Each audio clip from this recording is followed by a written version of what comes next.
This is Pulse of Africa, the face of Ethiopia, the voice of Africa.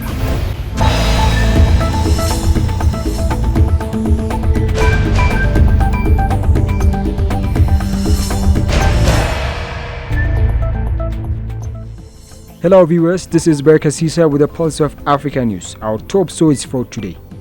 46th Ordinary Session of the Africa Union Executive Council kicks off. Ethiopia stresses for multilateralism to address rising global turbulence. Jordan's king rejects Trump's proposal to displace Palestinians from Gaza. Over 20 billion robots to serve humanity by 2015. First, today's summary news. Hello, I'm Gamachi Samandida with the summary news. The 23rd Horn of Africa Initiative Ministerial Meeting will be held next week to review the successes and prospects of the initiative. The initiative, which consists of Ethiopia, Djibouti, Eritrea, Kenya, Somalia, Sudan and South Sudan, is supporting regional projects including infrastructural integration, trade and economic integration, capacity building to natural and man-made challenges, as well as human resource development. The number of confirmed Ebola cases in Uganda has risen to 9, with 1 confirmed death, the country's Ministry of Health has said. Uganda's health ministry said that of the other new cases, 7 were being treated in a hospital in the capital, Kampala, and 1 was in a hospital in the eastern city of Mbale, near the Kenyan border.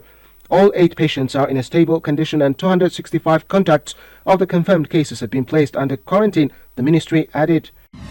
Ethiopian Defense Minister Aisha Mohammed and Indian Defense Minister Rajnath Singh signed a Defense Cooperation Memorandum of Understanding on the sidelines of Aero India 2025. The newly established partnership aims to deepen cooperation in various defense sectors, including defense industrial collaboration, cybersecurity, joint research and development, as well as capacity building. The 2 top defense officials have expressed a commitment to exploring additional areas of military cooperation through their respective defense ministries.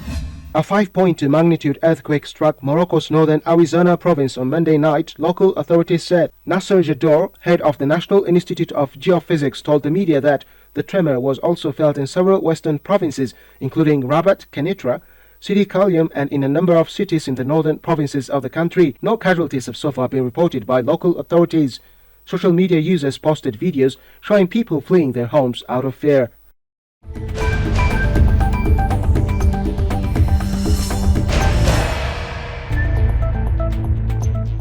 Now the news in detail. The 46th Ordinary Session of the EU Executive Council kicked off, bringing together African foreign ministers to discuss critical issues shaping the continent's future.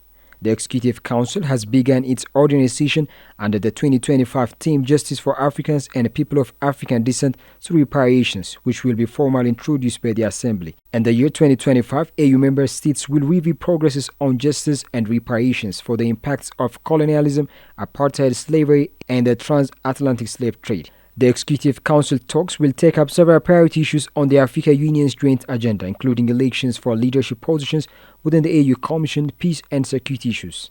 The outgoing AU Commissioner Musa Faki Mahamat, in his opening remarks at the 46th Ordinary Session of the Executive Council, urged solidarity, collective actions to overcome continental challenge. The Commissioner outlined the challenge faced by the continent, citing violent conflicts in Sudan and the Eastern Democratic Republic of the Congo as particularly tragic. He expressed concerns over the ongoing difficulties in financing the EU and weakening of African solidarity and Pan-Africanism.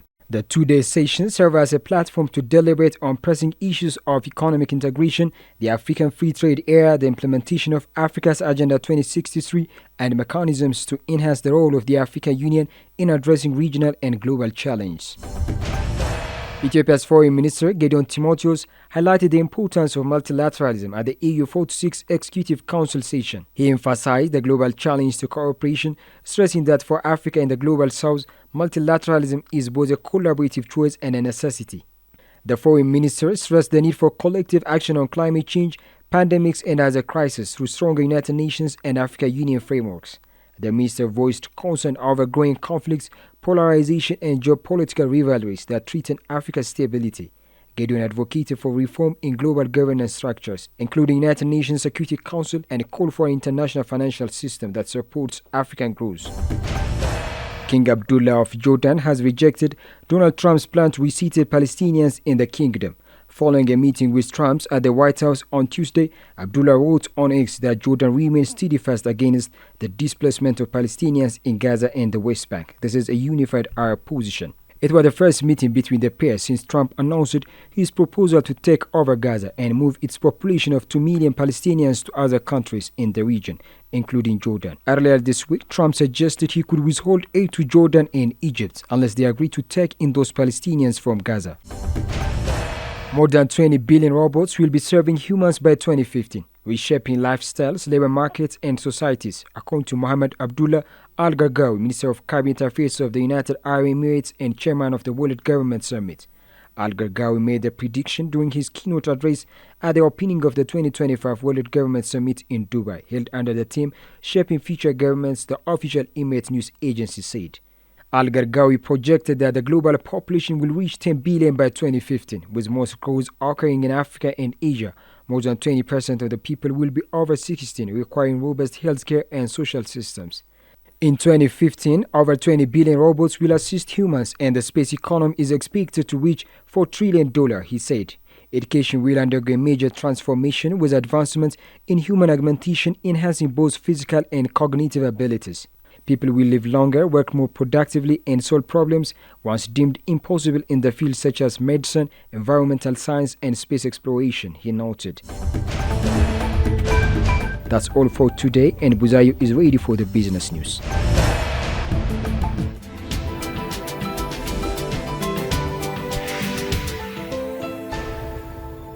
Hello viewers, I'm Buzayo Bugala with the latest business news.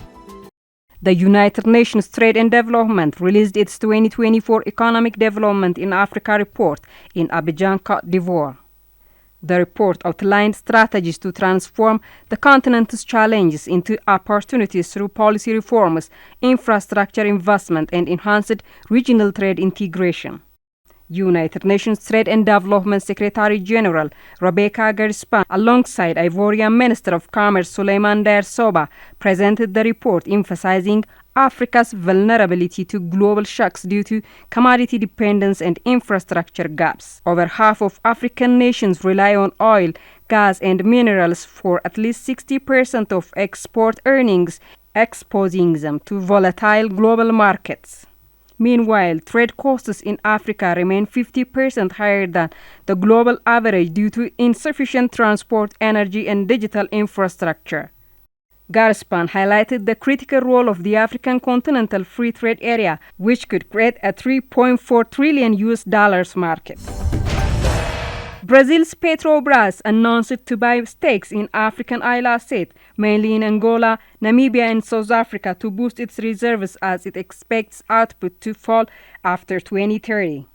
The Brazilian state energy firm is in talks with companies including existing partners ExxonMobil, Shell, and Total Energies to buy a share of their African assets.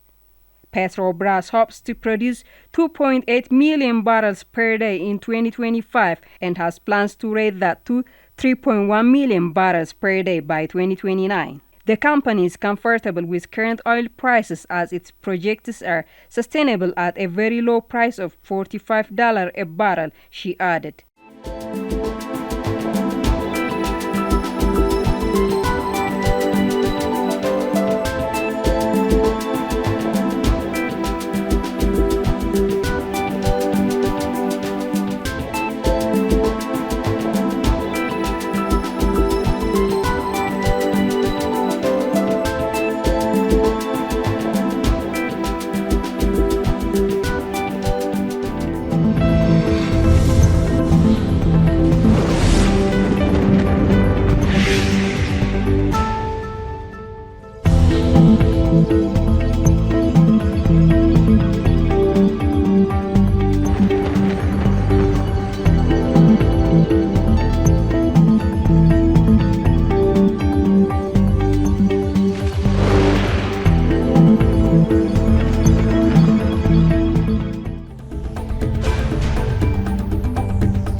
This is Pulse of Africa, the face of Ethiopia, the voice of Africa.